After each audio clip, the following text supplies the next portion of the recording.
You're listening to Veeam Partner Perspectives with Eric Doherty. Welcome to the Veeam Partner Perspectives podcast. I'm Eric Doherty. I'm really excited about this episode for a couple of reasons. First, we're covering the release of VBR and VeeamONE version 12. And number two, I have several guests from our product strategy team here to share what they find most exciting about the new release and how partners can leverage it for more opportunities. To introduce everyone, we're going to literally go around the world here. We have people from all over the globe joining us today. So for introductions, let's work west to east from my location here on the East Coast of the US. And we'll start with my other East Coast colleague here. Aaron, go ahead and kick us off. Hi there, everyone. I'm Aaron Murphy. I'm a field CTO for the Americas. I'm based here in New Jersey. I don't know if you wanted more from me. No, that's perfect. And Emily, go ahead. Hello, everybody. My name's Emily Tejas. I'm a product strategy technologist, and I'm based here in Arizona. Hello, everyone. Edwin Weidema here, field CTO for EMEA and based in the Netherlands. So we're bringing you a global flavor of what a V12 release looks like. So coming back from our Launchpad event, sales kickoff, obviously the hot news for everybody is the new release that is officially out on Valentine's Day, which is the day that if you're listening to this podcast when it comes out is today. That's the day it's being released. So as the group here, you've spent a lot of time, more time than probably anybody behind the scenes working with the product, getting things ready, doing demos. What do you see as the most important feature that's come out in this release? The one that gets you most excited? Aaron, go ahead and start. Well, there's a lot to choose from, but from a personal perspective, I've spent a long career working with very large databases, big applications on big databases. So from a personal perspective, I really like the new upgraded management and operations of things like Oracle RMAN, data protection, how you can create protection groups, put all your systems into it, have the software rolled out and deployed everywhere automatically. It's really easy. And then you can hand it over to your Oracle admins because they're always going to be responsible for making sure data is protected and doing recoveries. But now they can have it at their fingertips using RMAN and the tools they are used to. And when they send the data into Veeam, we make all the right kind of copies based on the policy that's been set up to make sure the data's, taken off-site, following our 3-2-1 rule, even made immutable, so they're protected from things like ransomware. So I particularly like that because I've always focused on real large databases. That's really cool that you picked one that's probably not the marquee one, but is really valuable. So I love the fact that you picked a feature that isn't possibly not on everybody's top 5, but it's really valuable. And that is the ability, like you said, to much more automate how you initiate the management of those Oracle databases. Because we've had the plugins for a while, but it's been a very manual process for managing them. Now we're enhancing that. And I think that's fantastic. Yeah, it's so easy to do, man. It's so good, and you can do it at scale, and it just makes everybody's life so much easier. Yeah, I'm excited because as one of the curator for our hands-on labs as well, we'll have to get that updated to show those new features because that Oracle one, not being an Oracle expert by any stretch, aka first time I touched it was doing that lab, and thanks to Marco Escobar for actually setting up that lab for us. First time I touched it was in there. So the fact that we have the ability for people who may not have the opportunity to work with it to be able to learn things like that and to see those kind of pieces of the product in action is really awesome. Emily, what are your thoughts on what's got you excited about V12?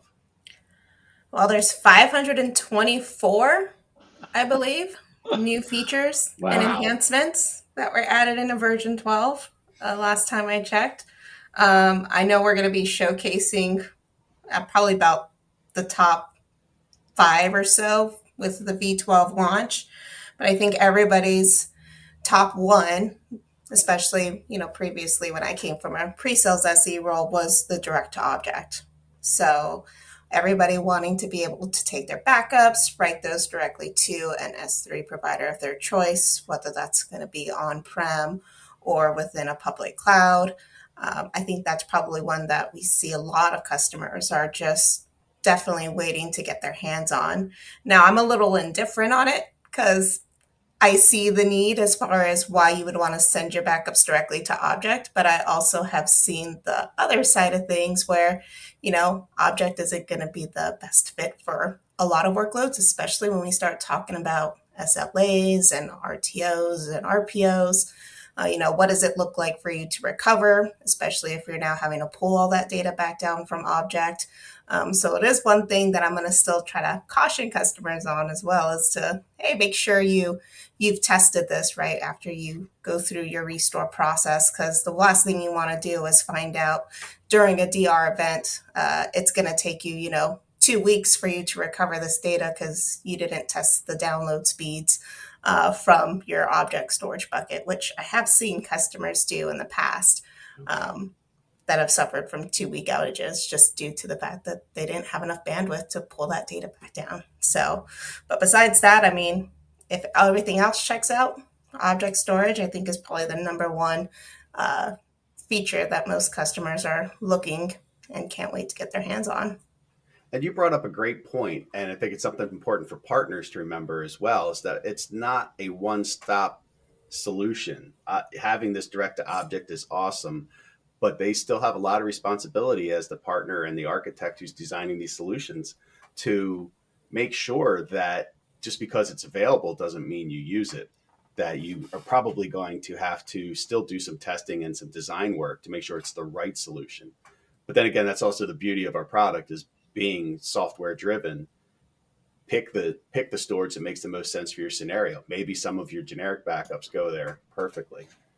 Yeah. Yeah, and to add to that, Eric, I got a question about the whole thing direct to object storage, that it will break the 3-to-1 rule. I was surprised by that thing coming from partners, like, oh, hold on, what do you mean about breaking it? Yeah, but now we're storing it directly on object storage, so we don't have to store it anywhere else. Yeah, the 3-to-1 still exists and should still be followed, but you have more choices now, that's what you said. So they have more choices to go direct to object storage, use that immutability. If you don't use like the Linux hardware repository, or you're not a Linux shop, and you want to have that immutability in the first line of defense. That's the whole thing. That's a very good point, is, because I think for so long, for so many years since it was available as a target for backups, people thought of it as the end spot for those backups. And now we're saying you can use it other places. That doesn't mean that that's the end of the data journey. You still need to follow those rules. That's a very good point. That's a really good point. What makes you excited? What's your favorite feature that's coming out? Yeah, and that is asking a security guy. So that will be the security and compliance, of course. So, but there are so many in there, and just to pick one of them, that's really hard to do. But there's one feature that's slightly overlooked, I think, and that's about easily restoring only changed files. That's the whole thing about compare, and that's also what we already had in the product for like version 11 and version 10, that we have compare options in different explorers. So the Active Directory Explorer can already check from like version 9.5, update 4, I think, compared to production. I always win cake with that, because people always say, I didn't change anything. And I said, you want to bet cake on that one? And then we just compare the backup with the production. And now we can also do that for the only changed files in version 12. So that will make a lot easier for people, not just to press that big red button to restore everything, but just look, okay, what changed, what is touched, only restore that. Makes it a lot easier for people to recover, I think. That's a really good point, is that it's that speed of recovery. And I mean, that's really, if there was one message I think that came out of not only the tech breakout sessions at Launchpad, but also even the main stage stuff, is that it's all about recovery now. And anything that you can do to speed that recovery is the most important thing you can be doing. The backups are great, and we need to do them as efficiently as possible. And I'm thrilled that we have new ways to do backups and to manage backups. When it comes to recovery, what do you guys see as some of the hottest things that have come up in version 12 that are new for recovery? I must say the speed. A lot of people underestimate it. If you compare that with competition, our colleagues in the field, Veeam is built and architected around restore, not about backup. Of course, backup is table stakes. You have to have that 100% foundation, but it's about the speed. And even in version 12, we increased that speed with some of the smaller things like compression rates. If you have the normal default on, it doesn't change. But if you go into more aggressive modes about compression, it will help you speed up like twice or even 3 times in the recovery times. So that's interesting. Interesting. Yeah. See, and that's the thing that you have to think about. And I'm glad you brought up about the engine. I want to talk about some of those under the hood changes a little bit more in a couple minutes here. But Emily, what do you see as some of the good recovery features that have either been enhanced or added? Yeah, well, so from a partner perspective, right? So to Edwin's point, make sure you take a look at the way that proxies are being utilized, because there was enhancements there as far as how we're going to start leveraging those cores more efficiently. So from a sizing perspective, you guys will start seeing some more documentation around best practices for guides coming out. But when it comes to recoveries, I mean, the permissions only restores from the files to what Edwin mentioned earlier. There's enhancements with an enterprise manager where you can now do instant VM recovery, kicking that off directly from there. And I know Aaron's probably going to be excited about the SQL parallel restore from within the SQL Explorer. So, I mean, there's just tons of enhancements, but yeah, they're just going to continue to get better and better. My personal favorite, though, would be the Postgres Explorer that gets added in. So that was one that we've had customers ask for a while now. So it's exciting to see that one get added in as the actual Explore feature for Veeam. Cool. And Aaron, is it the SQL features? Is that Well, I was going to go with Postgres, but Emily just stole my thunder there. But having said that, I'm going a little bit around the houses. One of the, you can only do a restore if you have a backup. So I'm kind of excited around a lot of the enhancements in VeeamONE, which we'll probably talk about more later. But that whole making sure that you have the copies you need by your policy, that they're made immutable, that they're in the right locations. I've got more visibility on my databases and VB365 and all those kind of things. That gets me excited. And in particular, I've been playing around with the APIs and looking to get more compliance type reporting and observability, that kind of thing. So for me, those are the kind of things that get me excited, because I know I've got a good copy. I know I'm in compliance, and now it's easier than ever to restore it. And that's huge. I'm glad you brought up VeeamONE, because I feel like sometimes in all these major releases that VeeamONE kind of gets missed out on. It gets ignored. It's it's not the big fancy, it's not the backup product. It's important though, and it always gets updated at the same time. So clearly there's value, and there's more value every time. So let's talk a little bit about what are some of the great new features that are in version 12 of VeeamONE. If I can add something to that for the partners, because I had the discussion just like 2 days ago about VeeamONE, and a lot of those partners looked at VeeamONE like 3-4 years ago, and we didn't have a clear path at that moment in time, I think, as Veeam. But now, with VeeamONE being the one dashboard that you can see all your data traffic coming through, doesn't matter which product from Veeam you're using, it will all be in there. And compared to 4 years ago, it was not that far yet. So now, if you do like VeeamONE or didn't install it yet, try it again, because it will give you a nice insight now in the whole protection across all your workloads, across all locations. That's a good point. There's so many new features in it, and I'm thrilled with that. Like, I'll just mention one and maybe take some of your thunder. The one that I think everybody's thrilled to finally see, and that's the Office 365, the Microsoft 365 integration.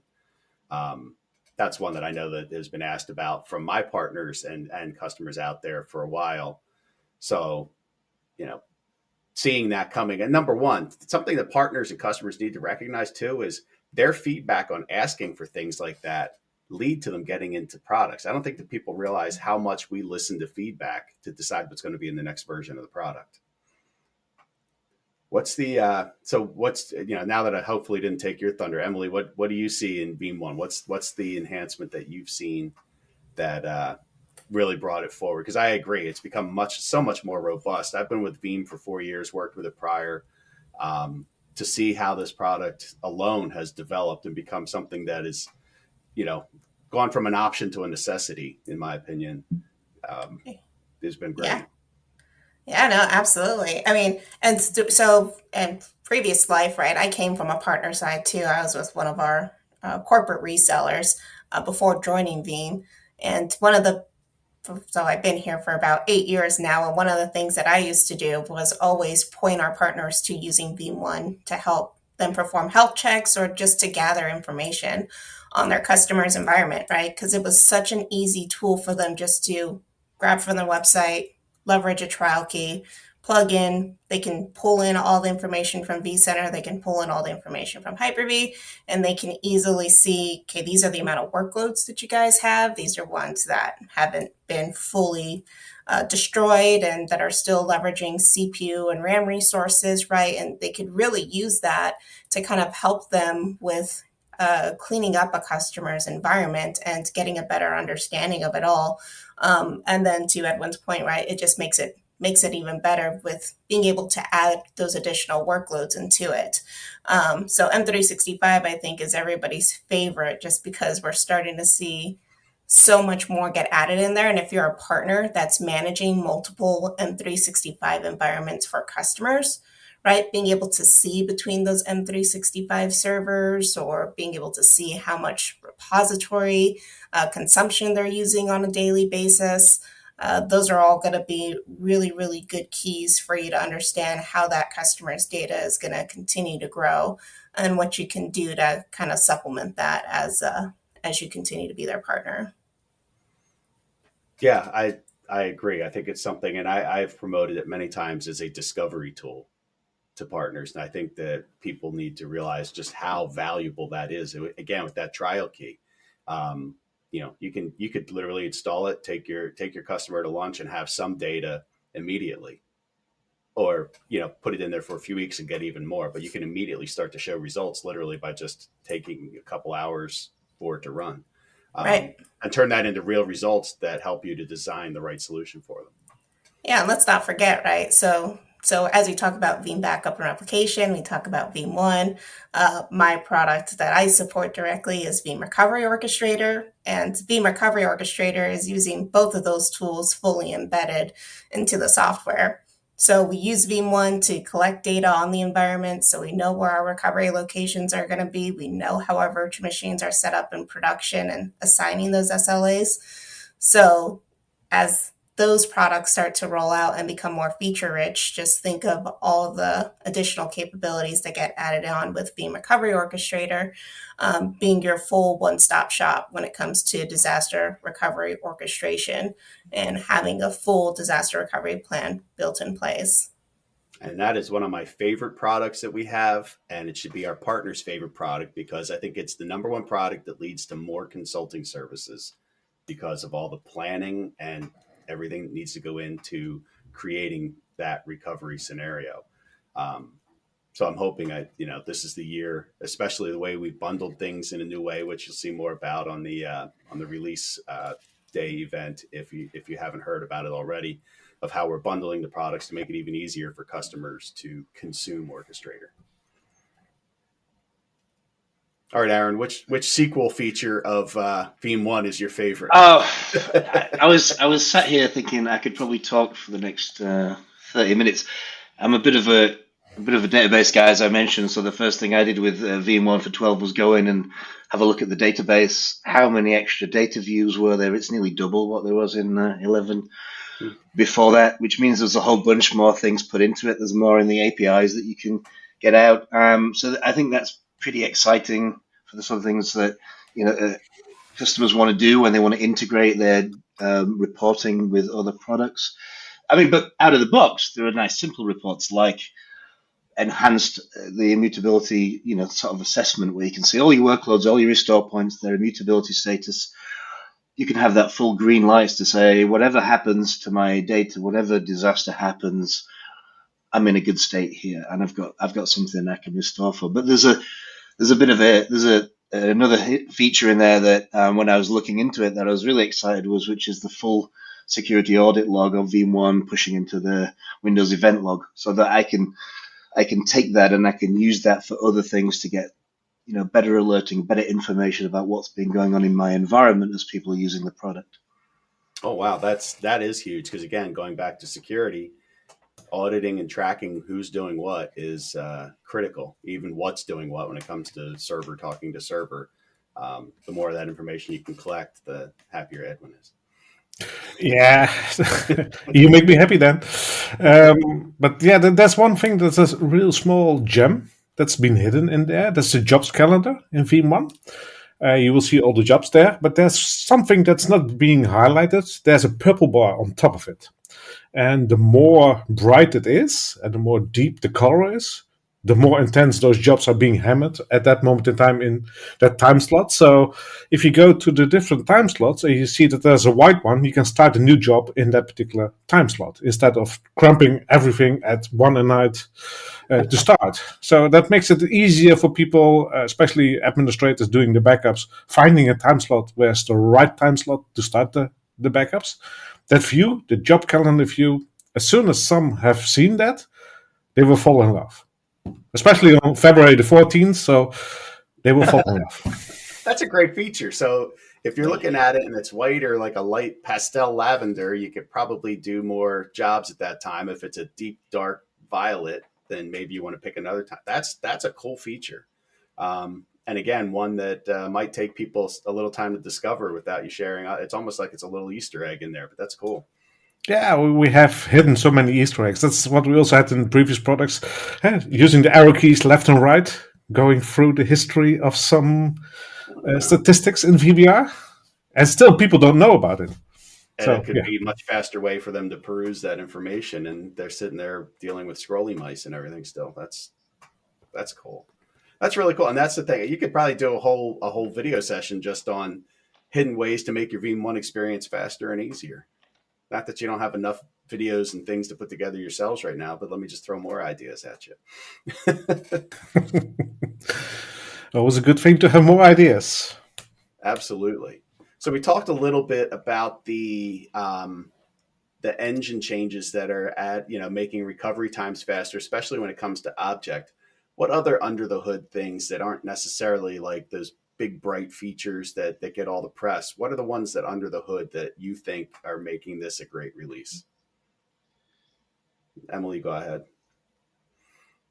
I'll let you go first. And I won't steal yours this time.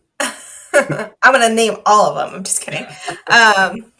Probably the one that I've been asked about the most was group managed service accounts. So being able to... They are for the inexperienced. Yeah. That was probably the one that's as far as like a lot of customers looking at being able to leverage GMSA for assigning different resources within the Veeam Backup and Replication environment. So that one's pretty exciting to see, just because we haven't really talked too much about that, but that goes alongside with, the MFA that's getting all the love right now from a lot of customers for being the number one feature that everybody's waited for, although you could have always used some other type of session onto the actual Veeam server itself, right? So just because you now have MFA on the actual Veeam console doesn't mean you should not do the best practices from a security perspective of making sure that you are actually locking up the full Veeam server, not just the application, which I'm sure Edwin's going to add some additional color on. Yes. But you bring up a good point there, and especially with the GMSA. So that's another step towards not using traditional username and passwords. And that's huge, because every iteration that we've seen recently does away with that more and more. We talk about app passwords when it comes to things like Azure and 365. The more, keys that we're using that are encrypted, as opposed to, that traditional, and getting rid of root user everywhere we can on the Linux side. These kind of things, while they don't get a lot of press, are the things that make it an even more secure platform than it used to be. Yeah, and I'll toss another one in there after Aaron and Edwin go as an Easter egg if they don't mention it. So, cool. What's your favorite under the hood there, Aaron? Well, there's a number of things. I think just across the board, how you can't really put it on a slide and say we'll develop more business on it, but we focus on making sure that the movement of data is faster in all sorts of places across the product, and that's just going to make our customers happy. They upgrade and things are better, faster. It means they can get more capability out of the infrastructure they have, and we put a lot of effort into that. So that was something that made me happy. I'm probably not so much under the hood, but there's one in with the NAS backup where you can kind of mount the NAS backup and go and look at the data. It used to be read only, now that's read write. So I can go and do analysis on that and then push those changes back into production. I think there's a potential for a lot of use cases around that I'm looking forward to investigating more. Yeah, I'll be looking forward to hearing more about that, because that data, again, just from a straight up recovery from a ransomware attack, I mean, how long can it take to, say you have dozens of terabytes at a minimum on some sort of a NAS device? The fact that you can get your users back to work quickly and read write, so you don't have to take extra steps to merge those things back together or rely on the users to go back and resave their data to the right location. Again, that's just another ease of use thing that gives you what you need, right at the point you need it without extra steps from the administrators. That's huge. Edwin, what you got? What's your favorite under the hood? Yeah, it's not even a security one, but it's one about the PowerShell commands being published now in the summary of a backup job. So if you do particular things, it will have a summary, and at the bottom there will be PowerShell command like to start the job on backup server, and the complete command will be visible there. So if you're not really into PowerShell yet and you want to learn more and you want to automate things and orchestrate, especially when you're using the Veeam Recovery Orchestrator, you want to know more how things work below the hood. That one is really interesting because it will show you the particular commands you will need in PowerShell to get it done in a different That's really cool. And I think that the PowerShell commands are an underutilized feature that I think, again, partners could take advantage of to write some of those scripts. And also, I don't think that as many realize the volume of information we have in our GitHub repository that is available to them. That, if somebody has an idea, don't start with a blank sheet. Look there first. And that's Veeam Hub is the repository, right? Yes. Okay. So I think that's a huge thing to do. We got a ton of stuff there, much more than would be expected. I mean, I think we've probably got more than any other vendor in this space in that to help you do automation and do integration with things. And it's my kind of background of where I come from. I think for the last 25 years, if I have to do something twice, I want to automate it. I've never wanted to click on a mouse for anything, right? So and that feature from Edwin, someone told me about it, and I went, "That's brilliant! I should remember that." And I'd actually forgotten it until he just reminded me there. But now I've written it down on a piece of paper, so it should make my life easier. Perfect. Yeah, but also we added a lot of things about the security thing, about the modern authentication support for the email across all products. So not just one feature, it's everywhere now. You can choose modern authentication support or OAuth for that one.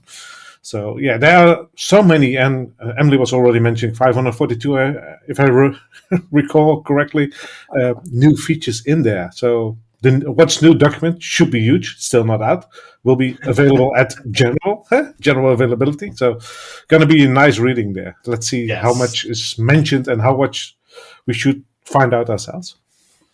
Yeah, that'll be fun. And Aaron, what's your favorite under the hood?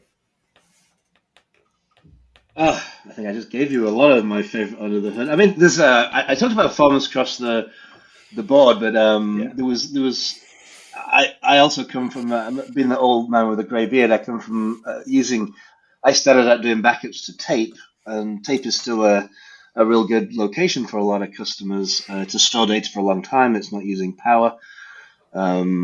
And we've really looked at that and said, right, we're going to massively improve the performance. You can be into millions and millions of files now, and the performance is off the charts. And now there's more choices for people, and tape could be something that they might want to invest in for long-term retention of data. It's interesting you mentioned tape because tape's never going to die. We've all just realized that. How many times has that been declared dead and come back off the table? But one of the features that was added was NAS to tape.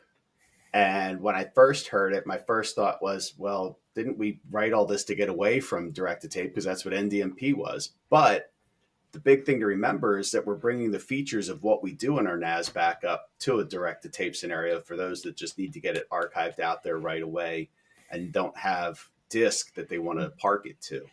And I think that's an interesting thing that we've done. We've seen that there's still a need, and we've made that available.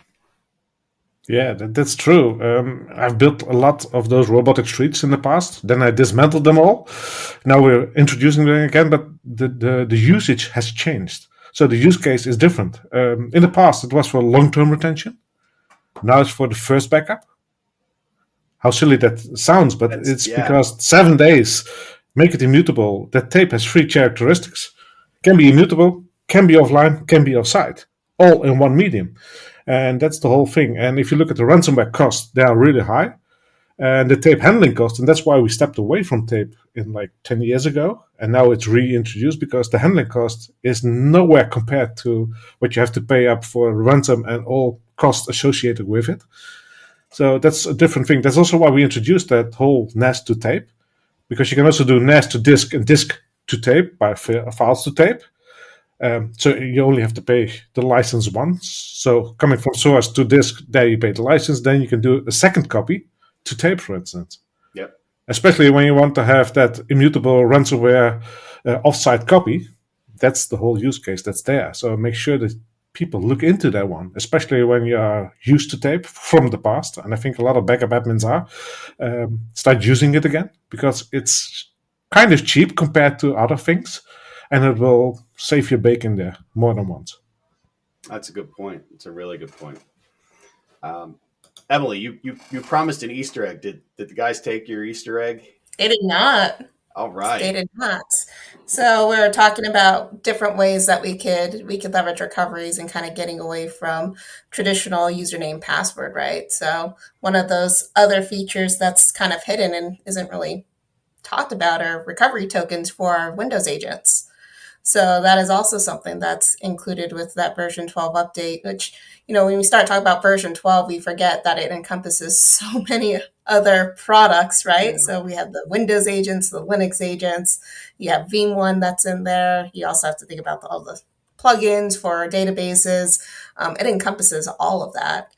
So recovery tokens for Windows agents, which, we've had end users that have had issues with laptops or certain servers and want to be able to recover their own data their way. And so being able to delegate those restore rights out to those end users and they'll be able to perform their own recoveries from their backups is actually pretty cool. So something that for partners, if you're looking at selling Windows agents or data protection to them for those small desktops, things like that might be something of interest for those end users to be able to leverage recovery tokens. Yeah, self-service is huge because, anytime you can do that to, anytime you can offer that to the end user, they like it too because they don't necessarily for everything want to have to call in a help desk. They want to be able to do things themselves quickly. So that makes sense. So one of the things I wanted to bring up that I like, that I think has been covered, I don't necessarily see a ton on social media, is that we have made a big change to our database engine in V12. And I think anybody who ends up hearing about it thinks it's for the better and also starts to think of some things of what does this mean for the future. So, all right, as database guy, Aaron, I'm going to let you describe what the big change is to the database. Well, the big change is that you've got the option to do everything in PostgreSQL, which is a modern favorite database that people use for all sorts of applications, for reporting a lot of big data stuff. It's there. It's available to use. You can have it on a platform and use it. You can install it yourself on Windows or Linux and use it. You've got a lot of choices, and it's going to give you in large environments a lot more scalability. So I think it's affordability. Affordability, yeah. Yeah, a lot of times what was happening to people is with the SQL Express engine, there were a couple things, and it's interesting. So first, they run out of scale quickly because of the limitations on SQL Express from a hardware perspective and storage perspective. But another interesting thing that was coming up towards the end here with V11 is that the version of SQL Express that's embedded with the install was falling out of support with Microsoft. And so people started worrying about that. And it's like, well, how do you install a piece of this that you technically didn't install yourself? And what are the implications? I don't think that is going to be as worrisome with Postgres. I think first off, I think anytime, and I used to work at Microsoft, but anytime that you can not have to license something to another company like that to run your own product, I think is a good thing. And it's helped us with some of, there are features that we've put in, like the speed of with tape and recovery and dealing with lots of files and things. We've put more into the index because we now have the option of a more affordable, more scalable index at the back end. So it's going to help us going forward. Yes, but I think we have to compare it with SQL Standard or Enterprise. What often is the case is that someone installs it right from the start, do a full installation on all in one. Then you have SQL Express. Yes, that has the limitation of 1 CPU, 4 gigs of memory. You will run out fast, especially when you're doing the files to tape or NAS to tape. They will not scale if you're using SQL Express. So use Standard or Enterprise for SQL or go Postgres. That's also why we have that improvement in the engine, because our engineering department could use Postgres to the fullest without having to have a license there. So what they did a lot of optimizations, but they also ported that back to the SQL Standard and Enterprise. So both will work depending on, of course, how your infrastructure is being built, how your customers are leveraging that. So the freedom of choice, that's the beauty of this. It's exactly what I was just going to say. The fact that you're giving that choice, if people aren't comfortable with one, they can go with the other, knowing the limitations, or also, like you said, licensing it. If you already have, SQL databases running and you have the spare horsepower to run it on there, go for it. But again, having that choice, and there's an upgrade path. If somebody wants to change databases during their V12, there are written directions on how to do that. Yeah. Yes, but please do not make them do that right away for some customers, right? I wouldn't do that. That would not be a day one thing. Maybe try that in the lab first. Yeah, I did that, and you can do it on day one. Really, try it. You can do it. Especially you can do that go on back. My lab and take a snapshot first. But yeah, yeah. Make sure that you have a backup there, right? Exactly. But you can go to Postgres, but you can also go back to SQL. So you have both ways. It's not just a one-way street. You can go both ways. So if it doesn't fit your needs, because you don't have the skill set or something else is popping up, go back or go forward, depending on where you want. Yeah, and one other thing too, right, is that you can do it embedded, right? So it's part of that entire wizard-driven process. As far as when you go to upgrade, you'll get the option of, would you like to move this over to Postgres? And then if you do, we would automatically right size it for you. So that way we're using the appropriate amount of CPU and RAM resources based off of that machine that Veeam Backup and Replication is running. But you also have the option to do a remote SQL, Postgres SQL. I almost had something drop in the background. Would have been really loud. To do a remote Postgres SQL deployment. And if so, there's going to be a command function that comes included in Help Center. So that way you can make sure that remote installation is going to be right-sized for the environment as well. That's perfect. And that, like I said, that's something I think people are either excited about or scared about. But again, going back to the old tagline, is simple, flexible, reliable. Flexibility, the ability you choose what makes the most sense for your environment. I think that's huge. Well, and the good thing is we've been using it in some of our other products in the cloud for some time, so we know how to use it. We know it's going to work, and it's not like it's the first release, therefore you should be concerned about it. And you've got a choice. If you have skills in SQL, use that. If you have the relevant skills in PostgreSQL, you can use that for all the advantages we've talked about. Because Postgres is the database engine for backup for Azure, AWS, Google, and Salesforce, right? That's right. Correct. So yeah, there's the experience we have with it. This is not our first try at it by any stretch. And that's the thing I think folks need to remember, that 99% of the time when you see something on our product, it's not our first try at anything. We've been either doing it in-house we're testing the daylights out of it for a few versions. So that's why when our products come out, they're pretty darn clean. Mm-hmm. And sometimes it doesn't see the light, like the NAS version 1 never saw the light. We started with version 2 because version 1 was not good enough in our R&D standards. So we dropped that one and brought the new one. There you go. Perfect example. Instead of just pushing a product out to say we have that feature, wait till it's right. I think that's a big differentiator too, because we've seen many times where it's like, how many times the old, go to pick on Microsoft again. It's like, I'm not installing it until Service Pack 1's out. And then even then, sometimes you're like, do I wait for Service Pack 2? Back in the old days, it was, nobody installed the .0 release of anything. But you can have the confidence that we have the capabilities because we're doing that level of testing and we're willing to say when something doesn't work. And I think that's gigantic, as opposed to just making sure we have the marketing materials to claim we can do it. So we talked a lot about VBR and VeeamONE, and obviously also orchestrators getting an iteration. Real quick, Emily, as the orchestrator expert, what are the hot new features that we can see in that? Because it's going to be released on the same day in the new version as VBR and VeeamONE, right? It's another Valentine's Day release. Yeah, and that one has just as many features. I'm just kidding. Not the same 500 and plus so features, but there's a good chunk.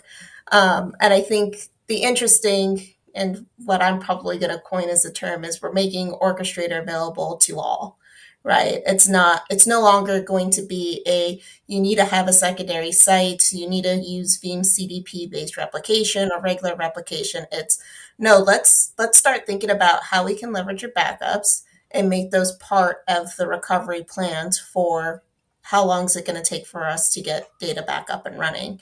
So the 3 points for Veeam Recovery Orchestrator is Cloud DR, Agent DR, Clean DR.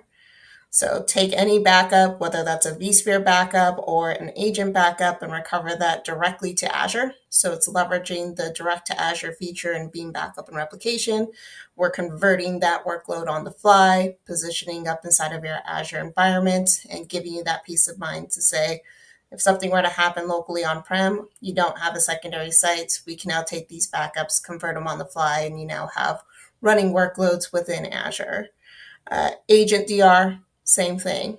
We're doing the same thing with those agent backups of being able to do direct restore to Azure, but now we can also do instant VM recovery of those to a vSphere virtual machine too. So Windows, Linux backups, we can go ahead and convert those on the fly, put them inside of your vSphere environment in the event that you needed to do a physical to virtual conversion of those. And then probably my favorite, and we're going to see some additional enhancements for vNext of Veeam Recovery Orchestrator, is Clean DR. So secure restore, which I think ransomware is on everybody's mind. So how do we ensure that if we are hit by a ransomware attack, if we're recovering from our backups, we're not recovering any malicious data back? Secure restore is that way, but being able to have that fully automated, tested, and part of your documentation plan is what Veeam Recovery Orchestrator is going to bring to it. So now we have a nice checkbox feature where we could say, we've tested, we've validated, we've done secure restore on both the agent backups and the vSphere backups. We know this is the cleanest restore point we can roll back to because we've leveraged the AB definition that's been updated with the ransomware or the malicious code that was infected in the environment. And we've identified what that potential clean backup could be.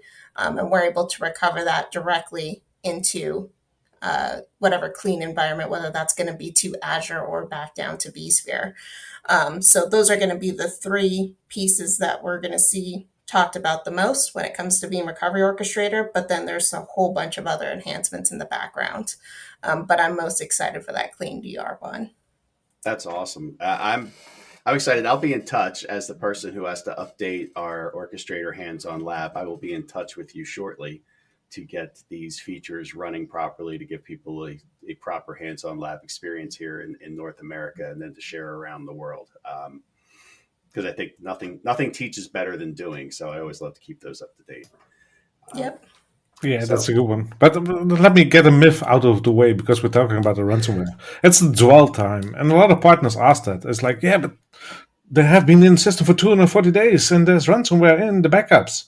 Yeah, but we don't fire up in the backups. We store blocks in there, no files. So there are blocks. We'll never fire up from the backup until you do a restore, right? That's where the secure restore and the clean DR comes from. But if you have been hit by ransomware now, and you have a backup 24 hours ago, you know that backup is good.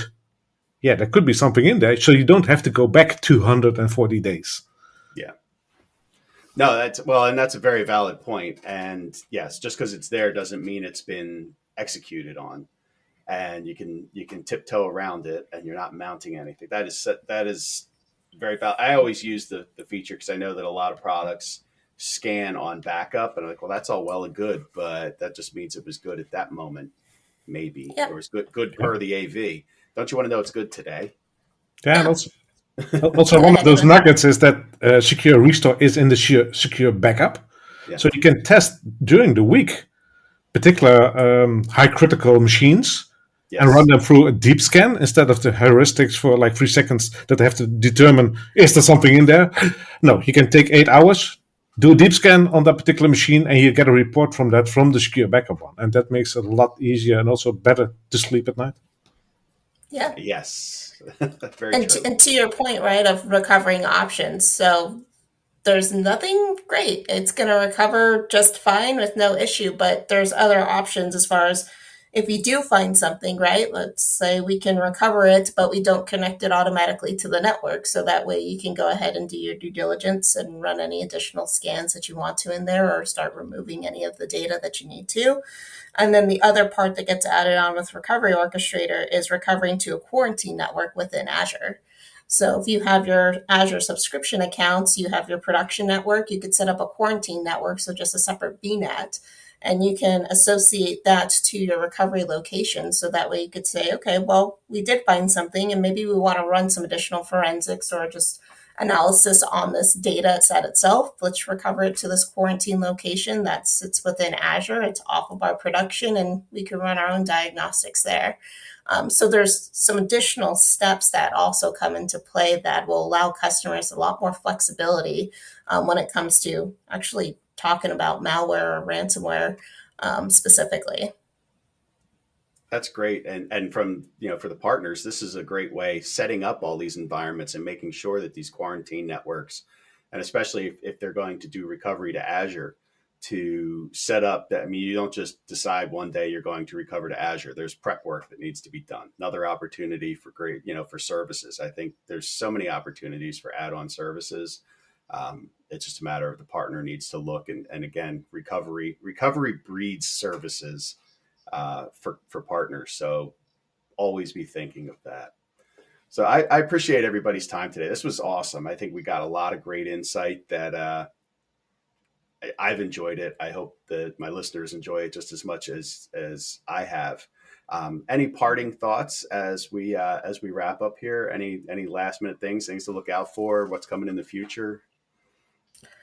I'll just throw in there too. So I know that on the community, Rick and Madalena and Sophia, our community team, is actually working on an upgrade cheat list. So they're going to give you an option. So I know you're all familiar. You go into Help Center and it gives you a big upgrade checklist that you can kind of go through to do your checks. But for some, it might just be a little too long, or if some things don't apply right. So there's going to be one posted on the community forums that'll actually go through a cheap way to do it, so you can kind of make sure that everything's verified and you can follow through with upgrade tips and tricks for version 12. So keep on the lookout for that, because that'll probably be released on the Veeam.com community forum. Cool. Yeah, I just wanted to talk a little bit about, we enable service partners with our service provider console, and there were a lot of enhancements there to make it easy to remote deployment and upgrades, more restore options, more integrations with different Veeam products like the cloud products. So I think there's a lot more, whether you're a partner who's delivering that service, or whether you're thinking about it, or whether you're a customer consuming backup yourself, or thinking about going to a Veeam service partner, then there's a lot more options there. And they probably all the service partners probably all saw the noise on Twitter about get your version V12, get it tested, because there's a lot more for you in there, because that was going around a lot recently. So I thought that was pretty exciting.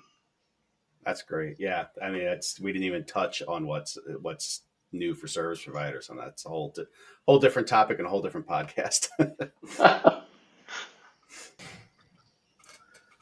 So let's throw in the last Easter egg as a parting gift.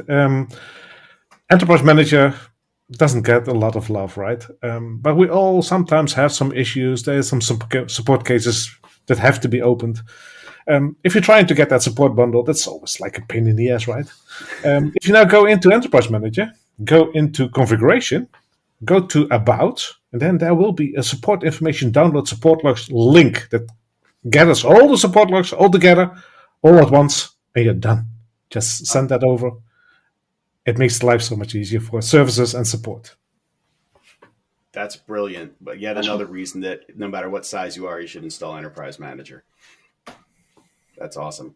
Well, I appreciate you joining me today. I'm so excited about the V12 release. I hope everybody watches the global release event that's happening on Valentine's Day, and either listen to this podcast before or after, find out some cool new stuff that maybe wasn't covered on the release event.